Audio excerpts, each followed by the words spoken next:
Hi, welcome back. Another live stream here from How to D&D. Fred is back to save the day. Okay, so I have to say that when it comes to the Curse of Strahd and the Death House, some of the worst horror stories I hear are from the dungeon below the house. And normally I would only have one Curse of Strahd video or live stream per month. But in this case, it seemed appropriate to do more than one, simply because we're getting close to Halloween. I know a lot of people are going to try to run this adventure. Therefore, I'm going to try to make sure I cover all the things that people really want. And therefore, we are back again today. But for those of you who are showing up more for player videos, we're going to have a player video next week. Okay, I'm just checking my live stream, make sure everything is working fine, giving people time to jump in. Alright, so it looks like the live stream is doing its thing, which is good. I'm always happy. Okay, you will find the start time for this live stream down in the description. Okay, later on when YouTube publishes it as a high definition video, I will do that. For those of you who are worried about not being able to watch the live stream, it will stay public for a short period of time. Once it has been it's high definition, I will probably edit it, and then you'll get the edited version. The edited version will be public to everybody. It'll stay that way, but the live stream itself will go unlisted, which means you have to subscribe, hit the bell button, and turn on notifications to usually find the live streams. Otherwise, once they disappear, they're sort of almost impossible to find, okay, without that notification. If you are a patron, you get access to those, no problem. Okay. Ooh, what do we got here? Right. Okay, so we are going to just quickly do something here. Just give me a second. Right, that. Okay. Yep, right. I just had to deal with somebody who jumped into the chat. Don't be foolish enough to think that I am not moderating my own chat. Anybody who jumps in and thinks it's not working that way, I do moderate my own chat, and I just did. Okay. Okay, so now if I'm just going to go through quickly and just acknowledge everybody. That gives people time to jump in. How's it going, KM? Pierre Sharma's here. Hello. We've got Epic Donut. And is it Marcos? Is it Marcos? Could not stay with us. He's at work. I totally understand. Not a problem. Kanoko's here. Hello. And we've got, Hernie. Okay.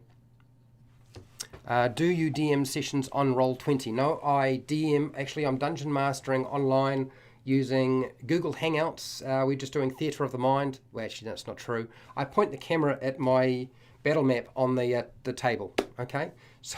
So I don't have to worry about my players figuring out how to use Roll20.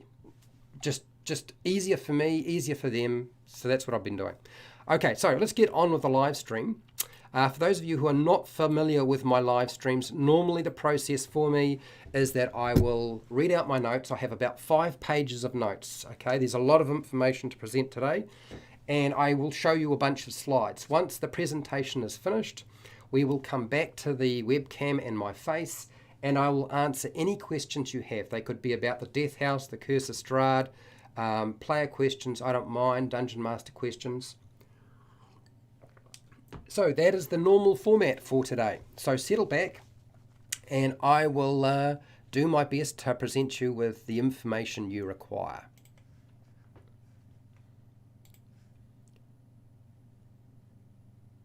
Hi, welcome to How to D&D. My name is Fred Weller and today I want to talk about Dungeons and Dragons. And guess what? Fred is here to save the day. Fear not, I will help you with your game.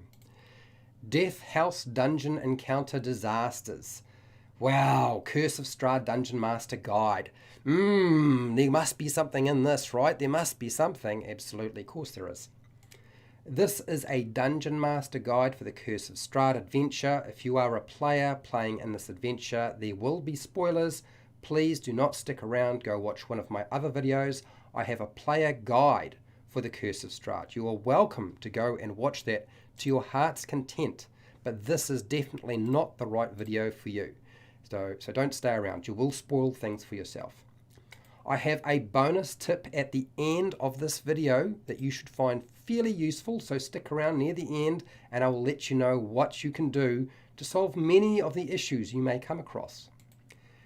I want you to also consider checking out my Death House Encounter breakdown video, or the Death House Encounter advice video. This deals with the upper levels rather than the dungeon level, and rather than turn it into two videos, I didn't want to make one video, I just wanted to make two videos so that you could sort of eat or consume what you needed when you needed it, rather than try to do all of it all at once, which can be a bit difficult sometimes. The character level advancement by milestones on page 211 is poorly conceived madness. I've already said this, I will continue to say this, and nobody can really change my mind on this one because I keep hearing about all of the horrible things that happen with the Death House. And I've seen it happen and I've experienced it, so I do have some idea of what I'm talking about. Once the players explore the main house at level 1, they can now enter the dungeon. That's right, they can go below the house levels into the dungeon of all places. But guess what? The party doesn't have to enter the dungeon. They could simply leave the house. Now I know that would probably screw up somebody who has prepared material, but honestly it's the smartest choice for a party of players, not to have their characters try to go too deep into the house. Players' characters advance to level 2 once they gain access to the secret stairs in area 18, which is the storage room, and then they can go and investigate the disastrously deadly dungeon below. Like I said, I don't advise that you force players to do this. It's not really a lot of fun for them, and in fact it will probably generate additional work for you more than make it fun for you. So don't push the issue if you don't have to. My recommendation is to adjust your monsters, reduce encounter difficulty, use imperfect monster tactics rather than using optimal monster tactics, remove some of the monsters completely from this adventure. Heck, in some cases you may even want to consider removing the dungeon completely and have nothing down there. Have it filled in with rocks or something like that. Don't even include it in the adventure itself. Now I know that sounds like you've just missed out on a whole lot, but really the top level does a lot of the things that you need it to do. You don't have to roll through the whole thing. Starting the Death House at level 3 is recommended, but this guide assumes that your characters are playing at level 2 when they enter the dungeon level. Okay, so even though I would suggest you start at level 3 when you get into the house, I'm assuming that you're trying to play it as true to the adventure as possible, and so that's why I'm giving you advice with regard to level 2 rather than level 3. Okay, first encounter. Area 23D is Elizabeth's Crypt. It has a swarm of insects. These are centipedes. It's a challenge rating half. It's on page 338 of the Monster Manual. Now, when you first see this thing, you're thinking, oh, okay, that might be interesting. Look, honestly, this battle is nothing to a group of players. It's absolutely nothing to an individual character. I suggest ditching this encounter completely. It's quite boring. I wouldn't even bother with it at all. So very easy advice to apply. You don't have to do very much to that. Okay, next one, encounter 2. This is area 28, the larder. It has a Grick. This is a challenge rating 2. It's on page 173 of the Monster Manual. Okay, so the problem with Gricks is there's always something that can go wrong with a Grick, but to be fair, this is a hard to easy combat for 3 to 5 characters. So it's not something you need to freak out too much about. As a general rule, a Gricks can be a tough fight, but they're not going to make things sort of go down badly unless somebody rolls really good or really badly. This can be a tricky battle for a small group of players due to the monsters having damage resistance to bludgeoning, slashing, and piercing damage from a non-magical weapon. Now, I'm saying this with regard to a group of, say, 3 players. If you have, say, 5 players, it's not really going to be an issue. That's just usually the case. The smaller the group, the higher the risk. The group can take down a level 2 character in one round, so that's something to bear in mind. So you need to have enough players playing characters at your table to allow those people who go down to be brought back up and back into play with those players who haven't gone down. That's why it's not going to be a very good encounter for a small group, because they really will struggle with this. I recommend removing the monster for a small group. If you have a small group of players, you've only got a group of 3, just remove the Grick completely. But if you say have between 4 and 5 or more players, then I wouldn't worry about it. It should be fine. Okay, encounter 3. This is area 29. The ghoulish encounter has 4 ghouls. Oh my gosh. They are challenge rating 1. They are on page 148 of the monster manual. I don't like ghouls very much, and you'll see very shortly as I explain what's going to go on here. This is an extremely deadly to deadly combat for 3 to 5 player characters. That's right, extremely deadly to deadly combat. It really doesn't matter how many players you have at your table, it's still going to be a really nasty fight. So why the heck did they put it in here? Well, I don't know. I have no idea. Ghouls can paralyze their victims with their claws. And so if you have enough ghouls in the pack, then you could wind up with a good chunk of your party lying on the ground or basically doing nothing for a whole round while they wait to be able to make that saving throw. I recommend removing at least 2 ghouls. Remove 2 ghouls for this encounter. Rather than have them face 4, 2 is enough. Okay. Right, so for encounter 4, this is area 31, the Dark Lord's Shrine. It has 5 shadows. Challenge rating half. It's on page 269 of the monster manual. I don't know why they do these sorts of things. I don't think challenge rating should be allowed to be used as a metric sometimes. This is an extremely deadly to deadly fight for 3 to 5 characters. That's right, extremely deadly to deadly fight. So why are they including them? Because they're trying to make it a deadly and dangerous place, probably. Okay, so shadows have a wide range of damage type resistances, okay? Not only do they have a wide range of damage type resistances, they have damage type conditions, and so these are immunities to conditions and damage types up the kaboo. This is actually a very, very nasty monster. It's not the sort of thing you should sort of just look at and think, oh, it's only a challenge rating half, we're all good, because it doesn't work that way. What's worse is the Shadow Stealth ability will likely grant the Shadows surprise in a combat, and their attacks will drain the player's character's strength if they are successful, which is horrible to have, particularly for somebody who is running a melee or close quarter combat character class. I recommend removing between 1 and 3 shadows depending on the party size. So if you have a party of, say, 3 players, remove 3 of the shadows. Okay, if you have a party size of, say, 4 players, take away 2 of the shadows. If you have a party size of 5, take away 1 of those shadows.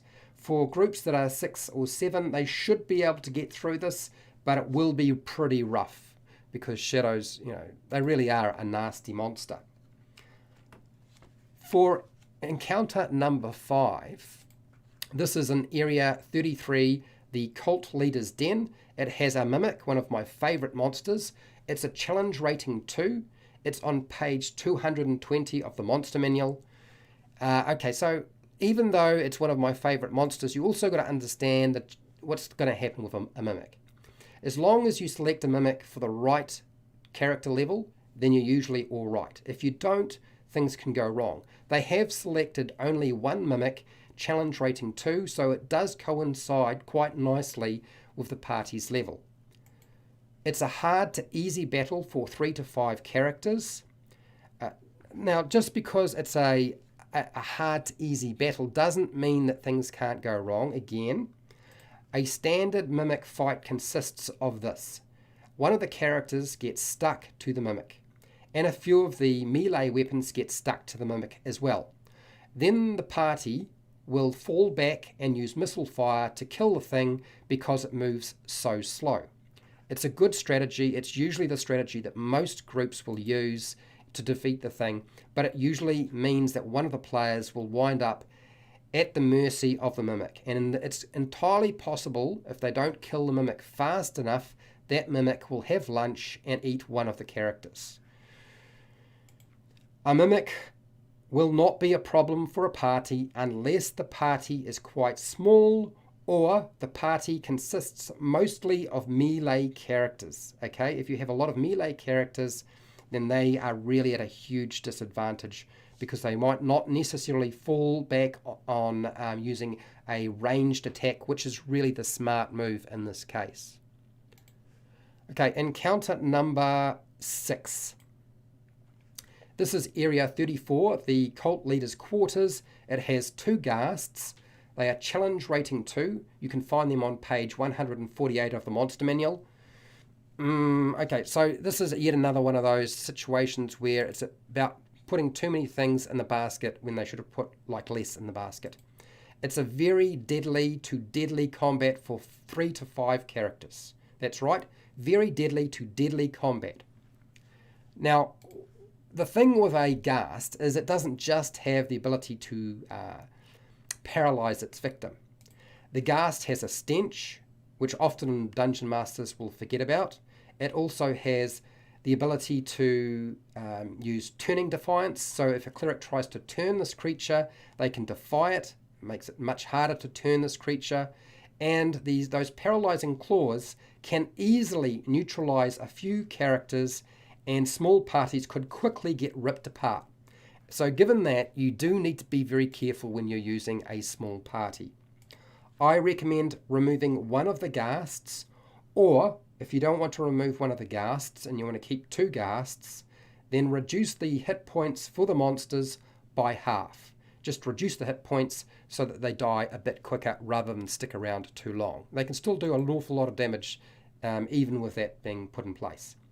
Okay, encounter number 7. This is Area 38. It is the ritual chamber, and it has a shambling mound.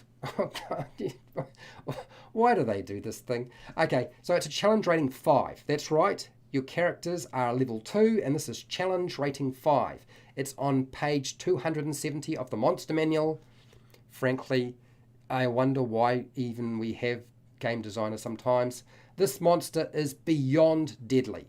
It's not very deadly, it's not extremely deadly, it's beyond deadly, and it will TPK or total party kill the whole group with its truckload of hit points, 2 brutal slam attacks, its engulfing feature, plus it has resistance to cold and fire damage, and if the players are really unlucky and somebody unleashes lightning damage on the thing, the lightning damage will heal it.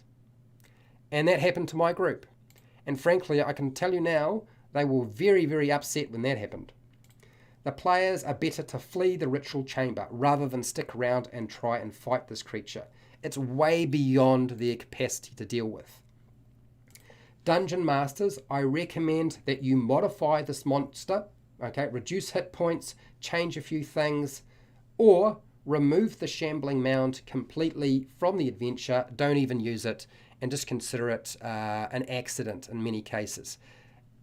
And it won't detract from your adventure. Honestly, there's enough nasty things that will happen after this that they don't have to have the shambling mound as well.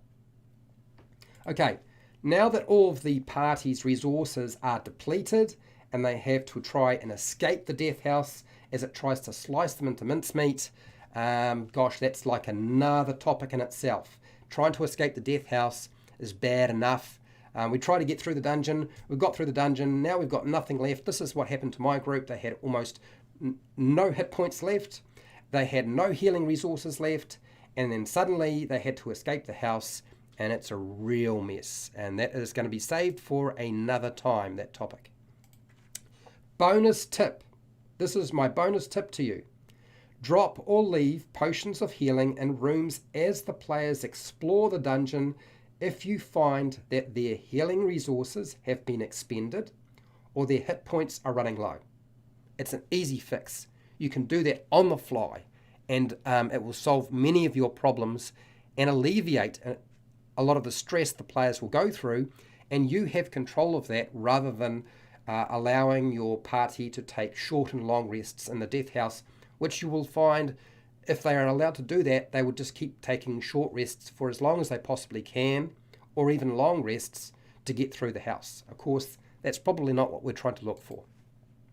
Okay, if you found this video useful and helpful, fantastic.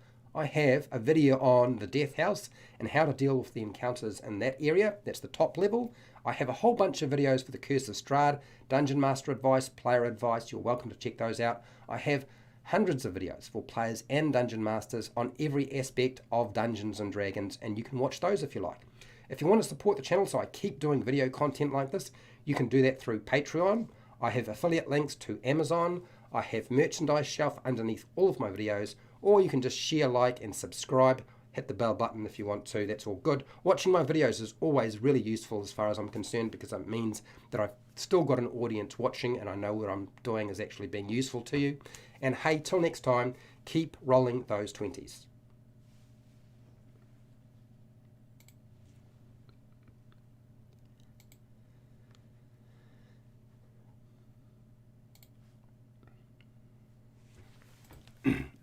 Okay, so I'm back. Let's have a discussion.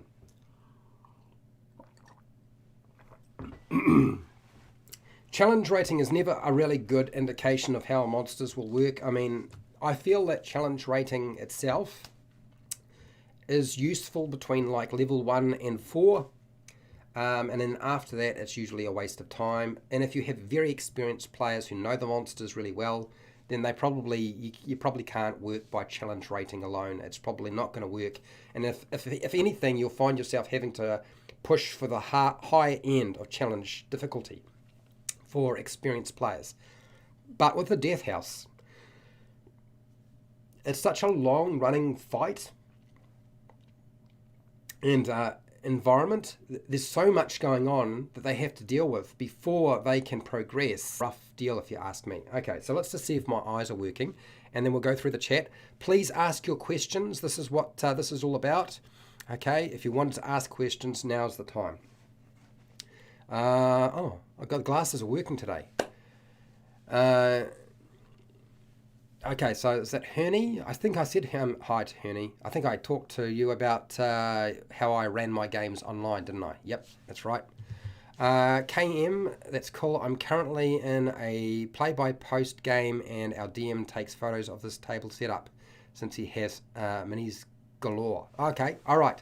Well, we'll catch you in another live stream. Maybe next week when we're covering our player guide, KM, okay? Overboard DM is here. That's Joe. Hi, Joe. How's it going? Yeah, stick around for the bonus tip. Honestly, it's such a simple fix and solution, and it will alleviate so many of your problems by simply dropping healing potions as you go, as you can see the player's hit points falling. Because they will talk about, roughly, I've got no more spells left, I've got no potions left. They won't even have potions. At level 1, when they enter the house, the chances are they don't have any potions whatsoever. If they have anything that they can use, it's probably going to be spells or a healer's kit. And the healer's kit's not going to help them, because all it does is stabilize a dying creature. Okay. Okay, John. Hi, John. I think I remember the little icon there. A question about the swarm of insects. If the insects occupy the same spot as a player, do attacks that hit the insects also hit the players? Okay. John, that is something that the Dungeon Master has to decide. Okay? Frankly, there's nothing that says that it should, but if it makes sense to you as a Dungeon Master, then play it out that way.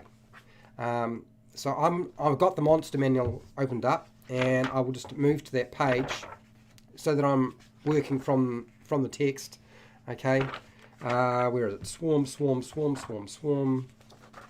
I know a lot of people are sort of like, why remove the swarm? It's not a difficult fight. They should be able to manage it. But, they're going to be doing there's so many battles.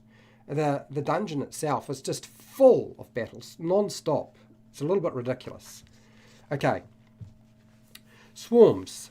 The swarm can occupy another creature's space, vice versa. The swarm can move through any opening large enough for a tiny insect. The swarm can't regain hit points or gain temporary hit points. Okay, so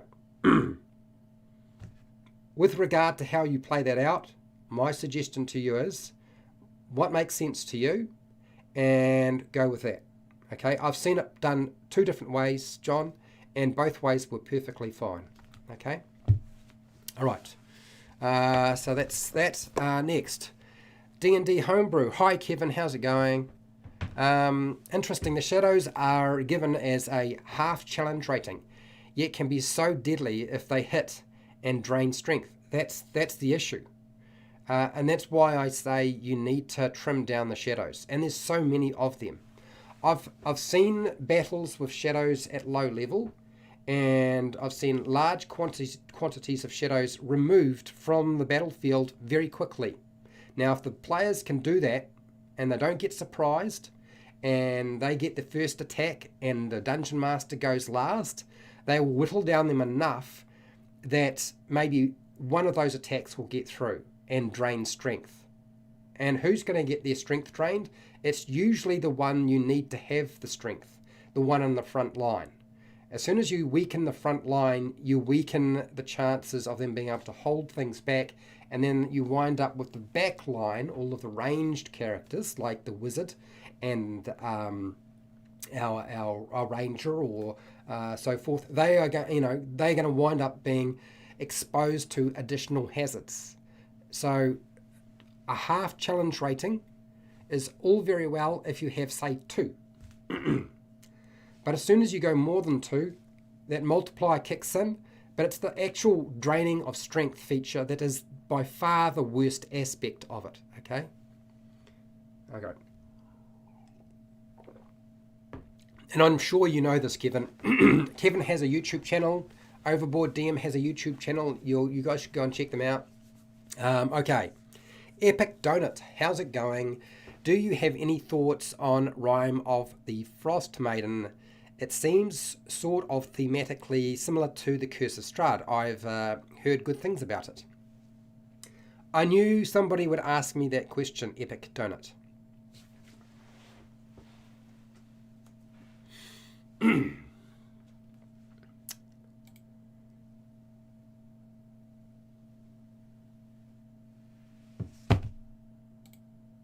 The book arrived, okay? So, Rime of the Frost Maiden arrived. I have not had a chance to have a really good look through it.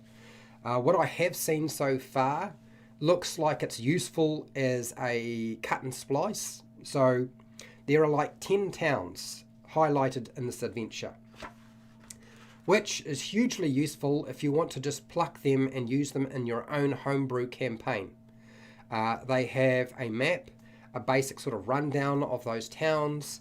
Not all of the quests for all of the towns are all that good. Some of them are kind of boring or stupid.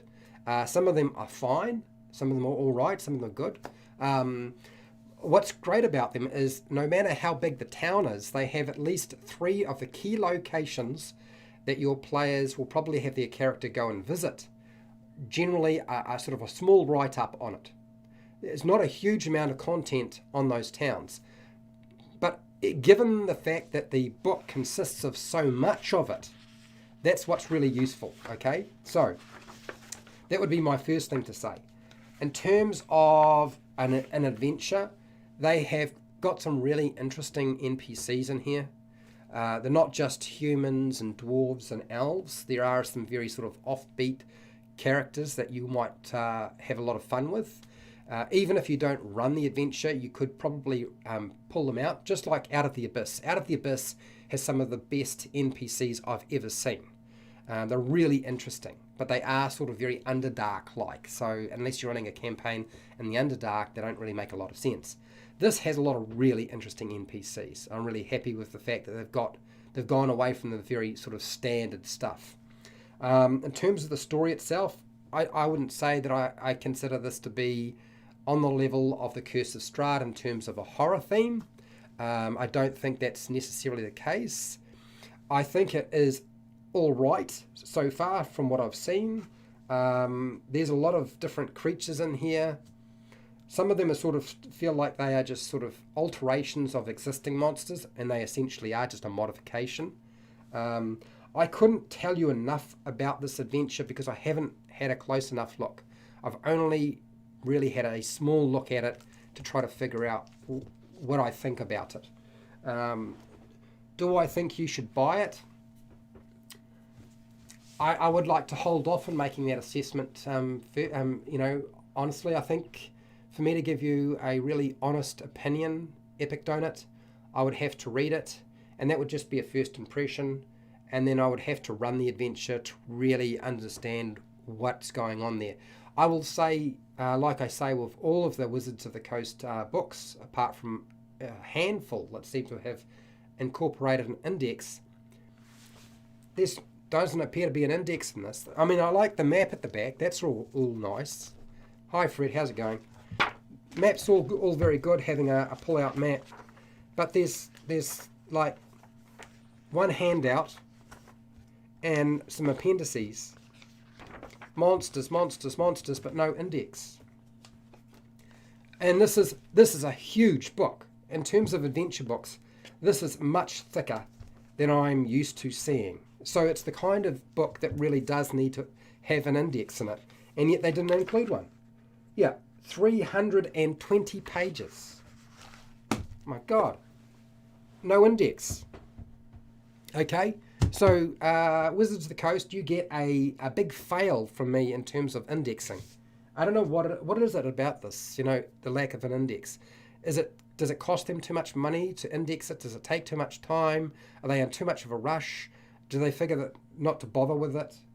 I don't understand, because Jeremy Crawford is highly experienced with language, so he reads lots of books.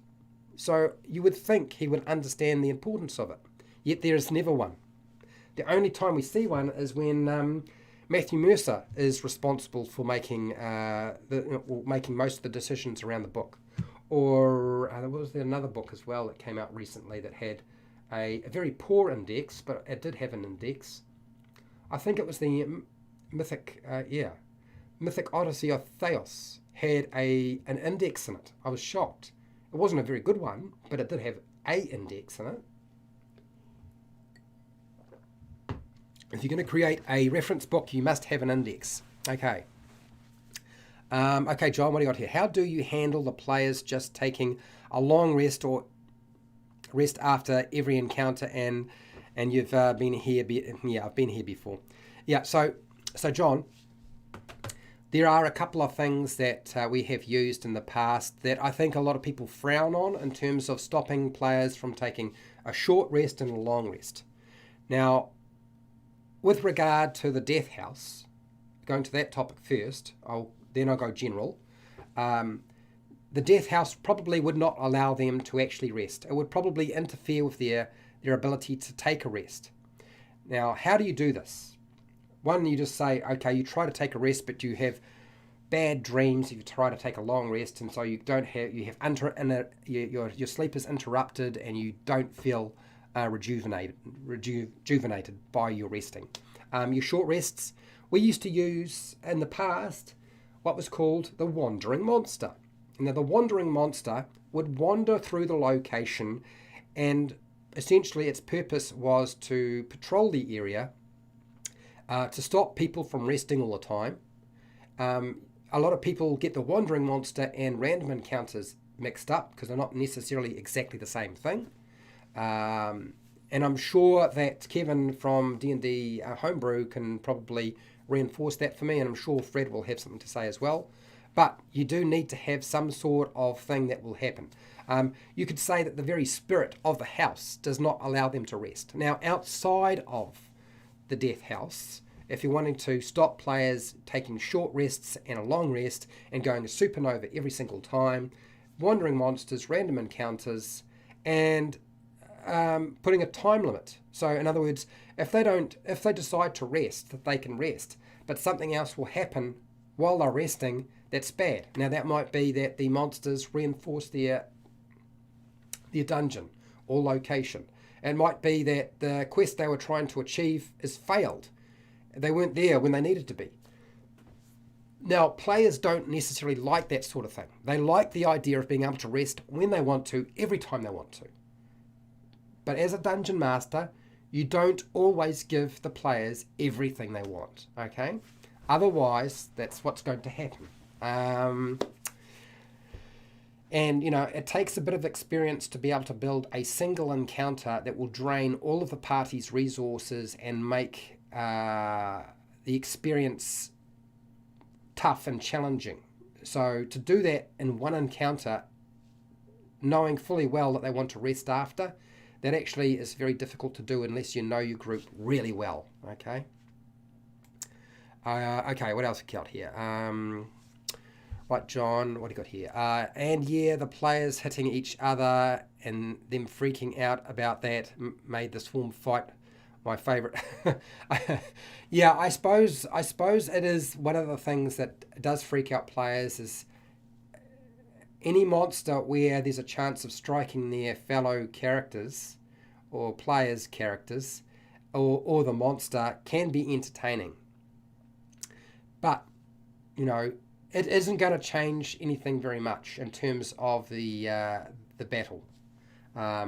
The only difference is that it brings in friendly fire, which is something that the players are not usually used to. They're not usually used to having to deal with friendly fire.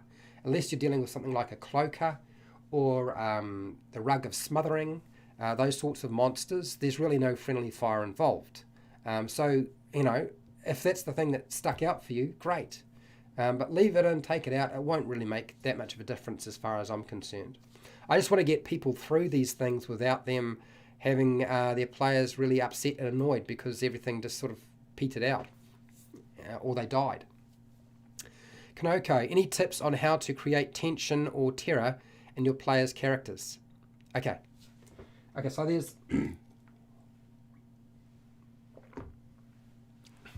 there's lots of different ways you can do that. Okay, so I did a video, as you probably already know, Kanoko, on how to run horror-themed adventures. And that's the video you want to go and see. But with regard to, say, something like the Curse of Strahd or the Death House, one of the worst things you can do for the players is to present a monster, have them fight it, and then if the monster is able to flee or escape, or they fall back or run away from the monster because it's too powerful, and then you don't actually have to present that monster at all anymore. Once they have an encounter with something, this is why the Spectre is such a good creature, because it can pass through a wall, and a ghost is a good creature because once you've done something with it, you can then move it out of combat, and then they're waiting and expecting it to show up again, and it never does. And that's how you build tension, is the expectation that something bad is going to happen, but it doesn't necessarily happen when the players expect it to do anything. In fact, you might find that it doesn't have to ever show up, and that actually did all the work. Does that make sense? I think that covers your question, Kanoko. Husky Lord, how's it going? Husky Lord 123. How much emphasis do you place on tracking every individual PC, their movement, monsters during a battle versus Theatre of the Mind? Okay, so you're talking, well, if it's a battle grid, it's tracked because there's a grid and squares, okay? Theatre of the Mind, I don't really worry too much about it. I've already got a basic idea about how big the area is. Usually with a Theatre of the Mind battle, they're much harder to actually present if there's a lot of different creatures. If there's just a couple, it's much easier, okay? So my suggestion to you is don't worry about too much with regard to the Theatre of the Mind in terms of where people are placed. I usually just ask people roughly how do you sort of arrange yourself while they're travelling through a location. And that's what I did recently with my group, is I just asked them for their marching order, how they arrange themselves as they travel, and then I know where people are in terms of the front line, back line, who's more likely to be hit from the monsters that come at them. So the front line, I know where they are. Those are things that are sort of fairly easy to sort of establish, and you can do them quickly. Okay, people are trying to keep me here, so I will keep answering the questions. I'm going to go fast, though. If I get to the bottom, I go. All right, what do I got here? John. Any tips on role-playing insane NPCs? I have a village that has gone insane coming up in one of my campaigns this weekend, and I'm worried about making the crazy seem... Okay. So you're worried about it... Look, the thing with crazy is... and insane. Crazy and insane is not the goofy stuff you see on TV and movies. I work in the health sector with people who have brain injuries, mental health problems. So there's a lot going on for them. And frankly, playing out somebody who's insane is not actually a particularly interesting and desirable encounter. I can assure you, I deal with it in real life. I don't know that you necessarily want to get too involved in doing that in a Dungeons and Dragons campaign. Okay? Usually when it comes to somebody who's sort of, it depends on what you're trying to do. You know, what is it? Are we dealing with depression? Are we dealing with schizophrenia? Are we dealing with somebody who's got a bipolar condition? Really, you know, I would pick out for the characters as you're playing them, what is the issue? What has happened to them? What's broken inside them, inside their brain, and how they operate?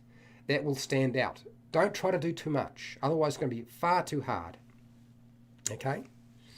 I see your question, Byron. I will get to the bottom there. Okay, so yeah, pick one thing. John, I know Nerd Immersion always explains how some of the official PDFs don't have bookmarks, which is kind of the same thing. It is very much an issue as far as I'm concerned, John. Yeah, insane NPC, the DM gets to roll occasionally on an insane action table. I suppose you could use, yeah, but I suppose that's one way of doing it, is having a table. But, you know, somebody who's insane doesn't just do random odd things. There's a specific thing they will do, you know. Some people, they might just talk in word salad, so you don't actually understand what they're saying. It just comes out as gobbledygook, which you don't want to try to duplicate because it's too difficult. Other people might be fixated on one thing, and they just keep asking the same question or demanding the same thing, no matter what anybody says. Some will just be catatonic, don't speak at all, don't say anything, you know. That's all they do. Okay, so yeah, I knew Fred would come up with the wandering monsters. Wandering monsters patrol the area. They should include a patrol frequency. Yes, they should. But the writers never include that. No, they don't. And wandering monsters should have, rolling a 20-sided dice and having to roll a 18, a 19, or a 20 is not often enough. Frankly, the smartest thing is not necessarily to roll a dice, but to say that after half an hour, the patrol comes through the area. Or after 45 minutes, they will be coming through this area. The patrol, at work, we have a night staff person, and they have to patrol every hour. When I was working at another place where we had night people who were patrolling that location, because it was a rehab, they would change their patrol schedule because people would figure out what was going on in the house. So they would do it sometimes every half hour, sometimes every 45 minutes, sometimes every hour.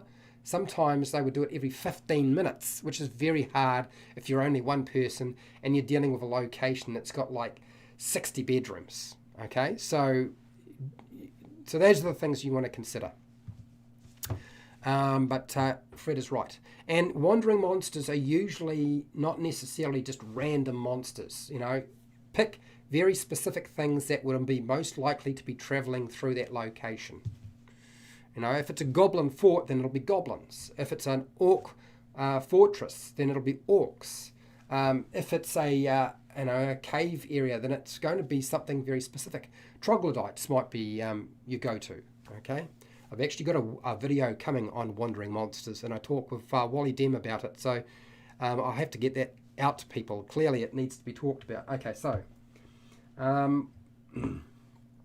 here we go. What else we got here? John, I remember giving them horrible dreams, and they rolled on the short-term madness table. Didn't really dissuade them though. Yeah. Don't look. Tables and charts they provide you with regard to madness and insanity are not. That's not how that sort of thing works. It's nothing like reality. And I wouldn't want to try to play out reality at all, because it isn't that pleasant to experience. Trust me, if I could find myself another job, I would. Okay, because it's hard. Okay, Fred, what do you got here? Charm is not mind control. It just makes the charmed see the charmer as a friend, and it will not make the charmed person attack allies. Where did that come from, Fred? I don't even understand why we're talking about charmed. How did we get to that topic? Are you just educating us while we go through here? Okay. Husky Lord, you are welcome. All right. Okay, Byron, we got to your question. Out of curiosity, is the Death House adventure able to be played on its own? Yes, it absolutely can. Or is it strictly only to be used with the Curse of Strahd? No. So the Death House is deliberately available for free, so you can run it without having to run the Curse of Strahd. And even if you're running the Curse of Strahd, you could use the Death House, but you don't have to use it. I understand, Fred. You just thought you'd mention it briefly. Okay. I feel like we're in dungeon class. So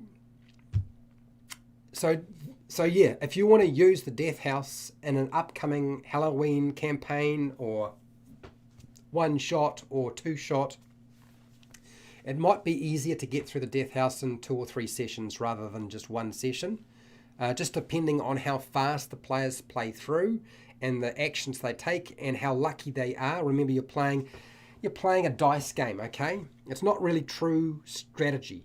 True strategy is chess, okay? We know what all the pieces will do exactly every single time. But when you roll dice, there's no guarantee that the thing that you thought was going to happen is going to actually happen. And you could say, oh yeah, but there's probabilities. But that's like again, gambling, there's still a chance of losing and things not going well. Okay. Understand, totally get it, Fred. So hopefully that covered your question, Byron Lee. You can certainly pull a Death House out, use it as a one-shot. Yeah, I would say about 3 sessions. I think that's probably about right, depending on the session length.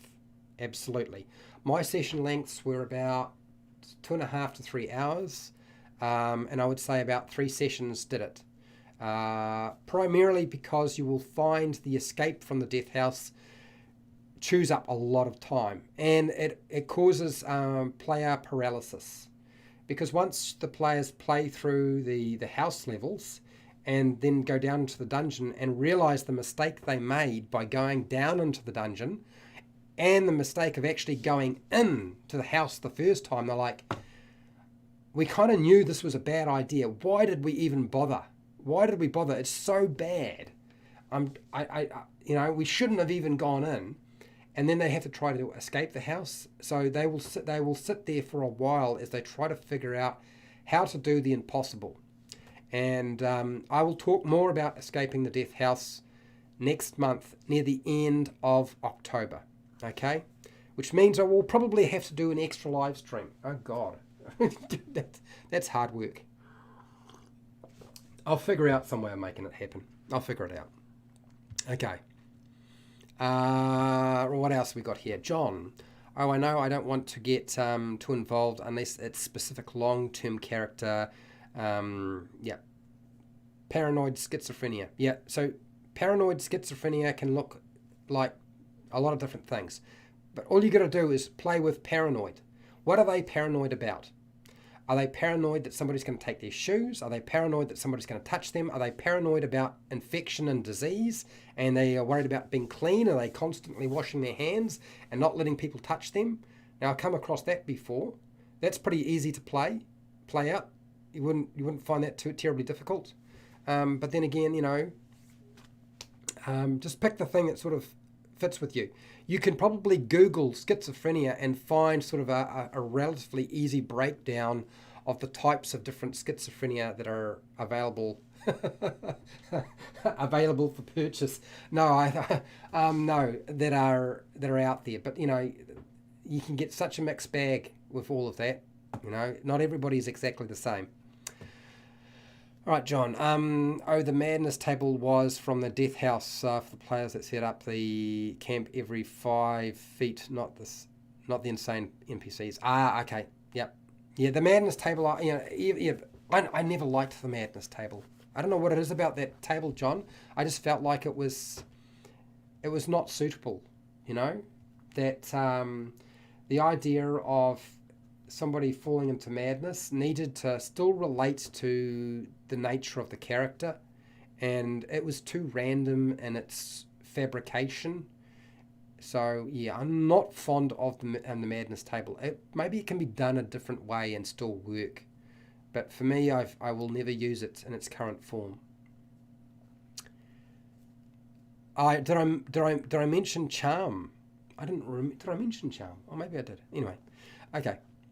What do you got here, John? I think the only thing that connects to the Curse of Strahd and the Death House is the deed to the old bone grinder. Well, no, the motives of the residents that are now dead that used to live there are connected to Strahd, but a lot of things are loosely connected to Strahd, and the players' characters, and even the players and the players' characters will not necessarily know all those connections. Only the dungeon master will know, and frankly, there's usually no way, unless you deliberately drop a guess what, let's read some history. They won't know, because there won't be any way for them to find out. Barovia has been remade so many times. Yeah, 10-minute delay. Oh gosh, have you got a 10-minute delay?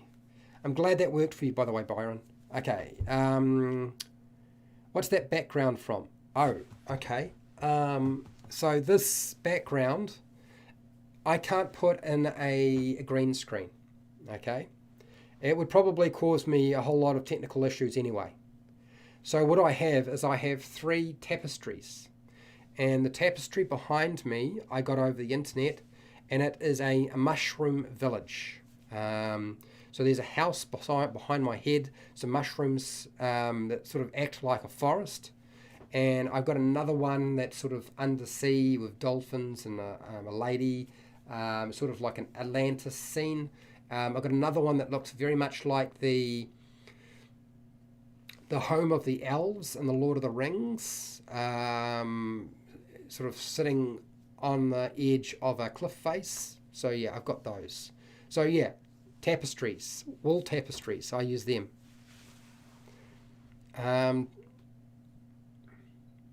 Yep, absolutely. Haunted house, good for a Halloween. Yep. Fender, how you doing, Fender? Have you ever played on Eberron? Any thoughts? No, I haven't. I have never played a campaign using Eberron. I've never been a player, never been a dungeon master. I have been tempted. My thoughts are, I'm not against the idea, but what I find is that there's like a few campaign settings that are already created that have some problems. So Dark Sun, I like Dark Sun, but my players don't like Dark Sun. So even though I like it, they don't like it, so it doesn't work. Forgotten Realms they can deal with. I've dealt with other sort of homebrew where they made their own campaign setting as they went. The players did that, and I would just sort of incorporate it and take notes as I went. I've created my own campaign, but really they were very short-lived, so they didn't have enough meat and potatoes behind them. Particularly when it comes to the one-shots where the world is different and it's not Faerun, but there's not enough meat that it's not like I spent hours and hours constructing it. Okay, Byron, what do you got here? How to D&D. When you are in a game as a player, which character class do you usually prefer? People have asked me that question before. Usually it's wizard and monk. I am currently very partial to wizard and cleric. I am, frankly, I am trying different things, but I know people don't like the monk. I'm really impressed by the ranger. I know a lot of people think the ranger is a poor character class, but it does a lot of things without having to roll dice, which I think is actually really important. Does that make sense? Too many of the attributes that the character classes have are related to combat, for my taste. I would prefer the character classes to have a much broader spectrum of advancement rather than everything related to fighting monsters. And I know there's a lot of fighting monsters in Dungeons and Dragons, but what happened to the other aspects of the game, like exploration? You know, so yeah, that's just me. That's my preference. Dealing with the reality makes D&D madness of, yeah. Okay, Epic Donut. Are you looking forward to anything specific in Tasha's Cauldron of Everything? Yes, I am. I am looking forward to seeing the material they have produced for Session 0. So Session 0 should have been in the original Dungeon Master Guide. And the fact that they didn't put anything in there annoys me immensely. Okay? Because they should have. They should have had a section in there, frankly, about different ways of dealing with character death rather than just make a new character.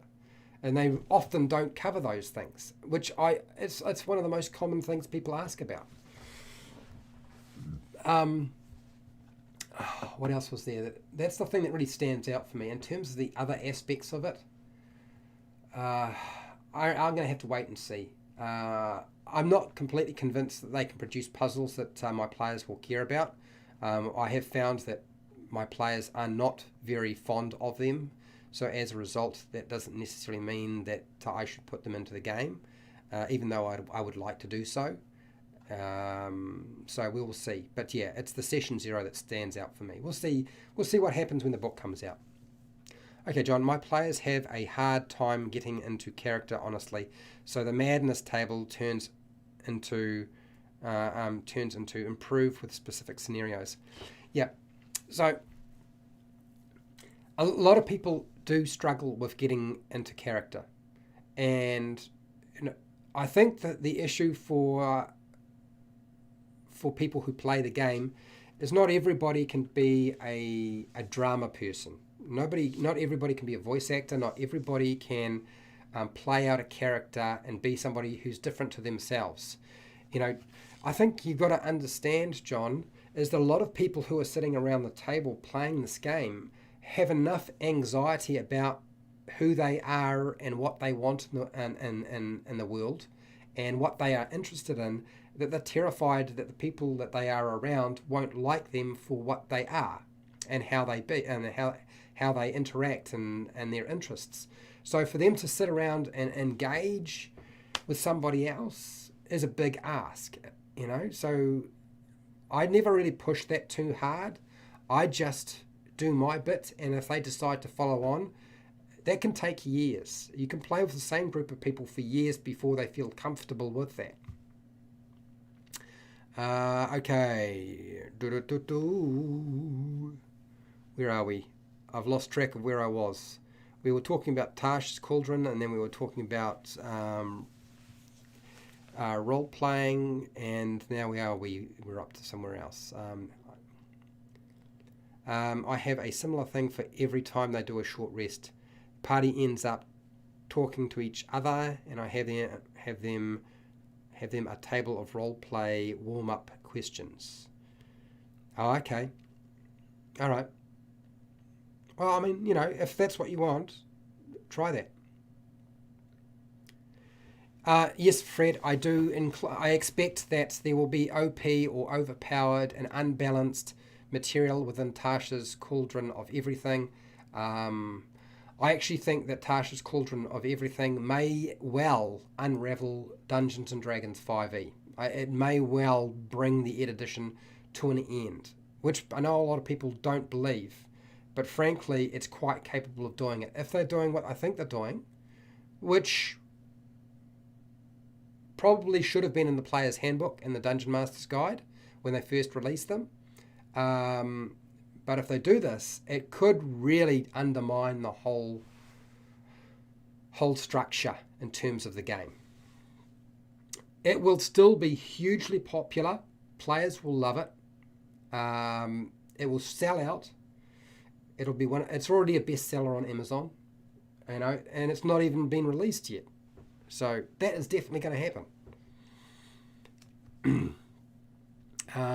They purposefully, power creep the PC stuff stronger each book to encourage players to buy the books. Yes, that is one of the marketing strategies for any splat book, is you release a few things that are a bit overpowered that can be combined with something else that will really sort of change things up. Because there is a whole culture within Dungeons and Dragons, and all they do, because I've got friends who do this, they explain to me why they do this and how they think about the game, and all they're doing is looking for little things they can put together that will be better than something else, and that's where they get their enjoyment from. But as a dungeon master, trying to deal with that is not a lot of fun. If you constantly have to change to compensate for those things, then this is why you get dungeon masters who ban stuff or restrict stuff, and players get upset because they can't get access to it. And then you've got that argument between, but it's official, it's not Unearthed Arcana, it's not playtest material. Why aren't you letting it be used? They've playtested it, and you get into those sorts of arguments. I'm sure I'm going to wind up with the same thing happening with my group. They're already talking about Tasha's Cauldron of Everything.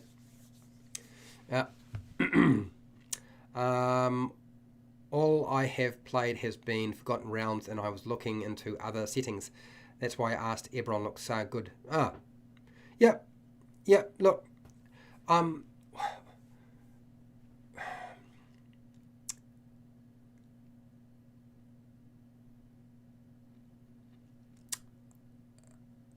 Look, D&D settings are a very personal thing. I think everybody's got their own particular sort of favourites, and for me to give you sort of an indication of what I think is interesting is not really going to do you any good, Fender.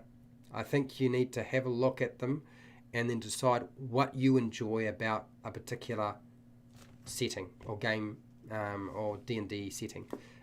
If it's not what you want, then you adjust it. A lot of people adjust existing campaign settings. Easy peasies. Epic Donut. I just figured out I've gotten better at design and took good ideas and suggestions from the community. Good. I'm glad. It's always nice when things progress. No, they're in the business of selling books. They could post an errata and fix the player's handbook if they wanted. In fact, they did. Yeah, they are constantly trying to fix the player's handbook with errata. But a lot of their errata now is not errata. It's actually a complete change in game rule. And also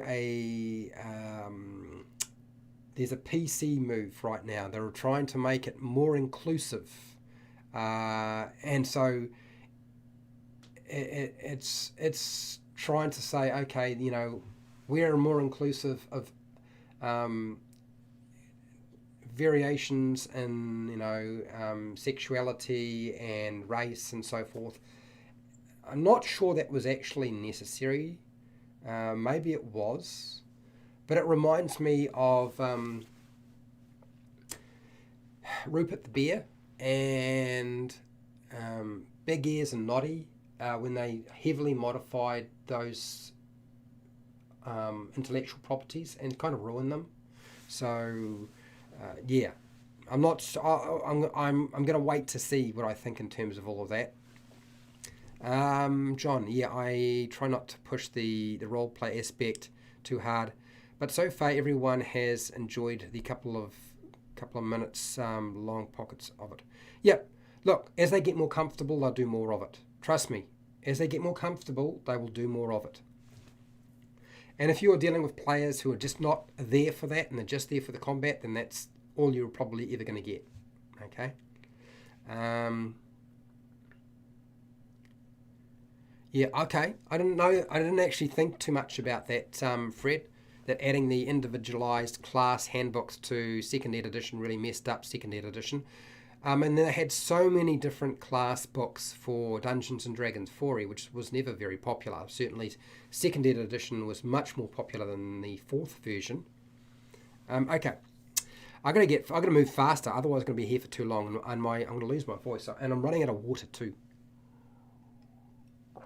I understand that Tasha's cauldron to everything doing something, some intense power creep, but I can see it destroying the structure of everything. Yeah, I think that's exactly what's going to happen, unfortunately.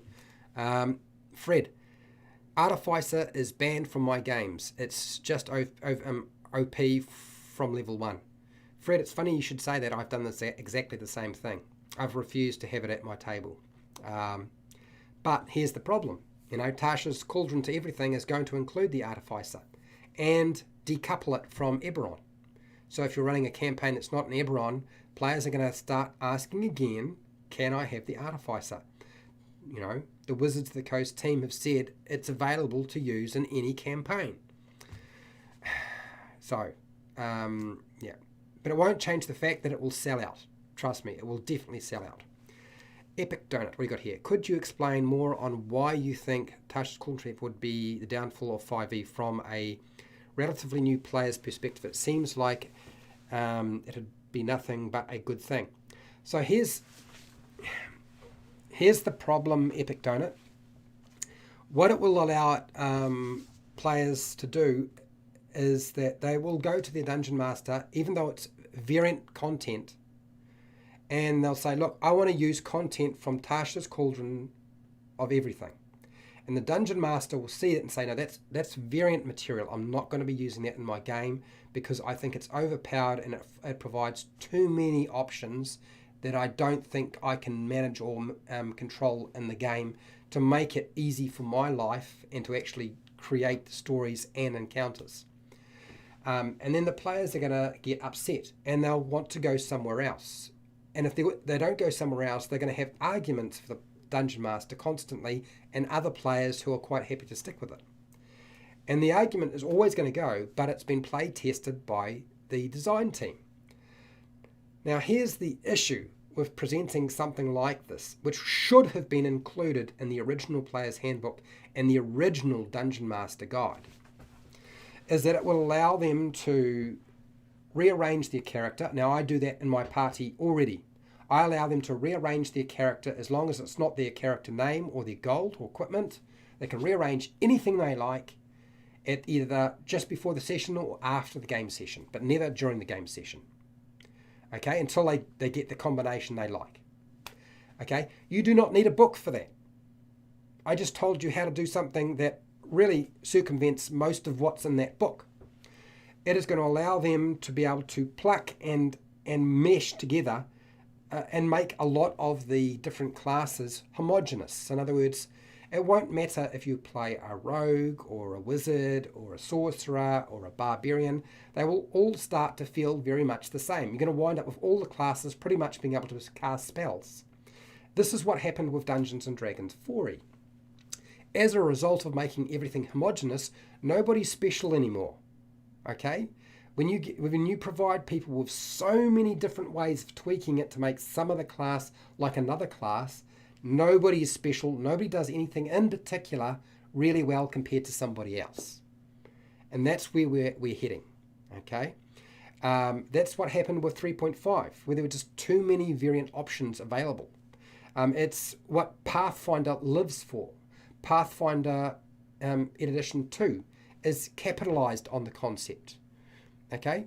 It will cause untold strife in groups between dungeon masters and players, and it will no doubt make it impossible for a lot of people to run the game.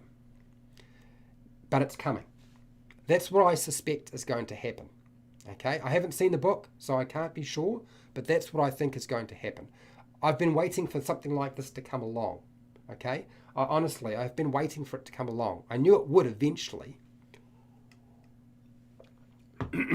And that will mark the end of an Ed edition, because I will have to make something else, frankly, for people not to get sort of upset with the current structure or game mechanics that are available.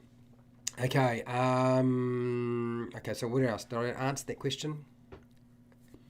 You can only power creep so far before you have eliminated the original classes and races as viable to play. Yeah, that's right, Fred. Exactly. That's where my head is at. Eberron is really good. Yeah. Look, yeah, pick the thing that you like the most. Yeah, artificers are OP. If you can make magic items, a single magic item makes all the difference, particularly magic weapons, and even more is magic armor.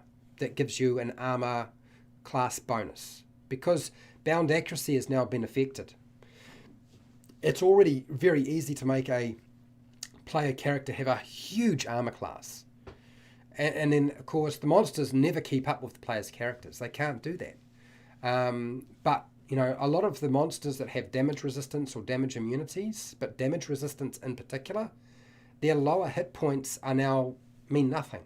I've seen monsters get blown apart by parties who have magic weapons because they can go straight through that damage resistance. So a single magic item can do that. Can you imagine what happens when you have a character who can make magic items?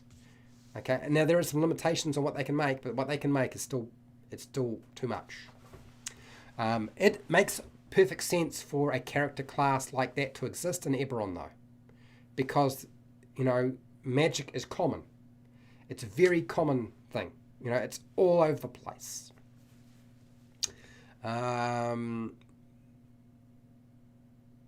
Yeah, a magic cannon at level 1 here. Yeah, it's a little bit like that, yeah.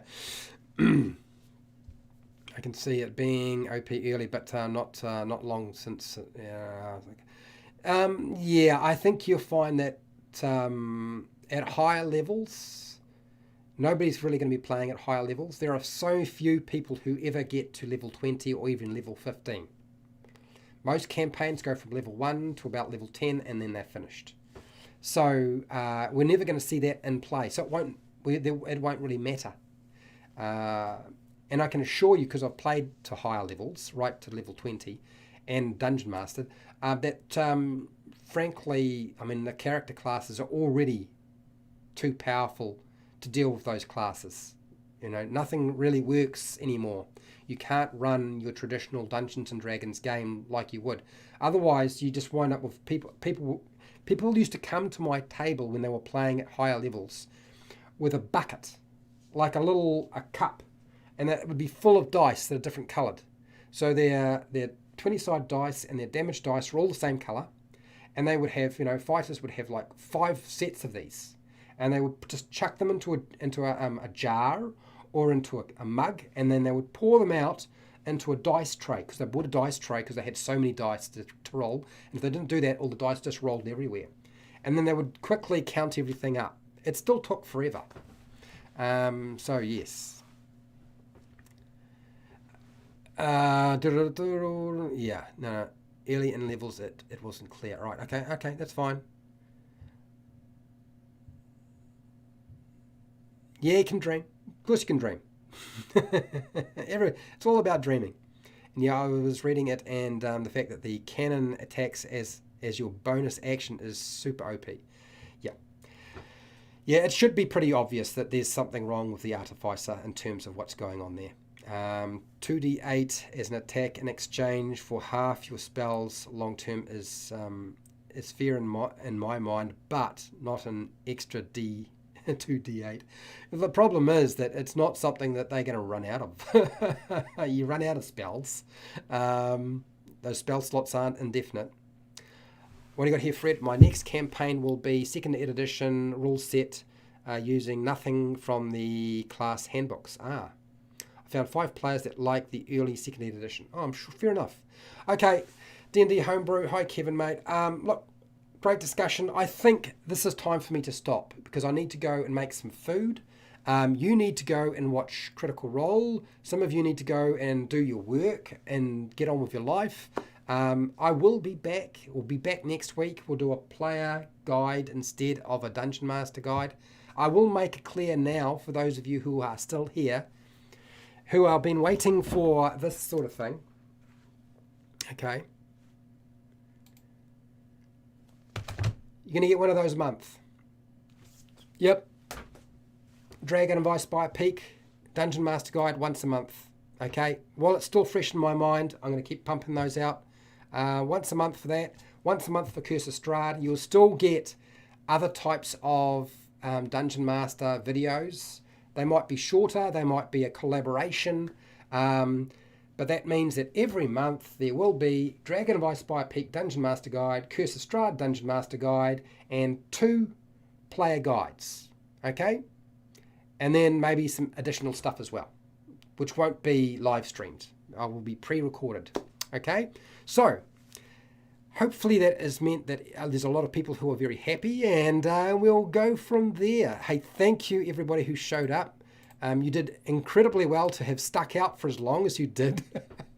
So wherever you are in the world, make sure to look after yourself, your family, and your friends. And be nice to your neighbours. And hey, till next time, keep rolling those 20s.